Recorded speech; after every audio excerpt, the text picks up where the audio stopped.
d'abord l'édito international d'Europe 1. Bonjour Vincent Hervouette. Bonjour Dimitri, bonjour à tous. Vincent, Emmanuel Macron, il est dans l'avion en ce moment même, l'avion qui le ramène de Washington. Il a rencontré Donald Trump hier. Mission accomplie ?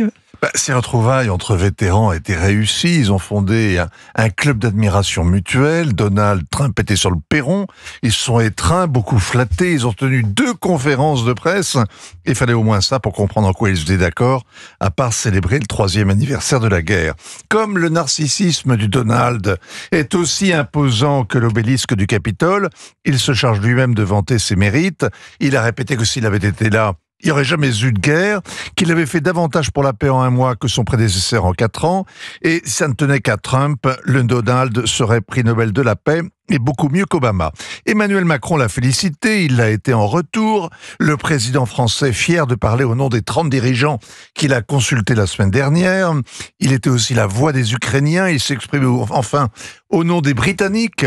Quand il a été question d'un déploiement militaire en Ukraine, ça apprendra à se presser à Keir Starmer, qui débarque demain seulement dans le bureau ovale. Well done. Alors, qu'est-ce qu'Emmanuel Macron a obtenu concrètement ? Je viens de vous le dire, des félicitations pour la restauration de Notre-Dame, des compliments, des tapes dans le dos.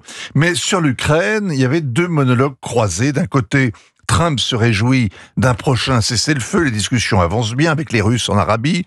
Les rendez-vous approchent avec Poutine. Il y verra aussi Volodymyr Zelensky, les négociations étant quasi bouclées sur les gisements de métaux rares que l'Amérique réclame en paiement des milliards dépensés depuis 3 ans. De son côté, Emmanuel Macron veut voir dans ce racket l'assurance que les Américains continueront à s'impliquer en Ukraine et ainsi à contribuer aux garanties de sécurité que la France, le Royaume-Uni et d'autres veulent mettre en place pour que la paix signée soit solide et durable. Pas un simple cessez-le-feu, c'est la der des der qu'il s'agit de solder. Quand il a évoqué l'indispensable soutien militaire américain à ce déploiement franco-britannique, le Donald ne l'a pas contredit. Il regardait dans le vide. C'est pourtant un tournant, puisque la semaine dernière encore, l'exécutif américain excluait toute présence militaire en Ukraine. Je vous sens sceptique, Vincent.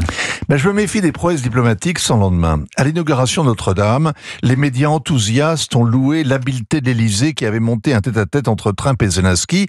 Ça n'a pas empêché l'Américain de téléphoner à Vladimir Poutine et de lui abandonner sans rien réclamer en échange la Crimée, le Donbass, les sanctions et même la tête de Zelensky, décrit comme un comédien médiocre et un dictateur sans élection. Sur le fond, on voit mal les Russes accepter que 2 armées membres de l'OTAN se déploient en Ukraine alors qu'ils ont envahi le pays pour imposer sa neutralité en plus de la dénazification. Alors, enfin, il faut juger Donald Trump sur ses actes, pas sur ses déclarations qui souvent varient. Hier, à l'ONU, les États-Unis ont voté contre une résolution pour la paix en Ukraine qui rappelait sa souveraineté. Ils ont mêlé leur voix à celle de la Russie et de ses amis, la Corée du Nord, le Venezuela, le Nicaragua, le Soudan, le Mali, j'en oublie peut-être un, 8 voix contre en tout cas, 92 voix pour, dont tous les Européens, 70 abstentions, dont la Chine. Washington soutient Moscou quand Pékin s'abstient. Washington soutient Moscou alors qu'à la même heure, Bruxelles renforçait les sanctions. Signature Europe 1, Vincent Hervouette. Merci beaucoup, Vincent.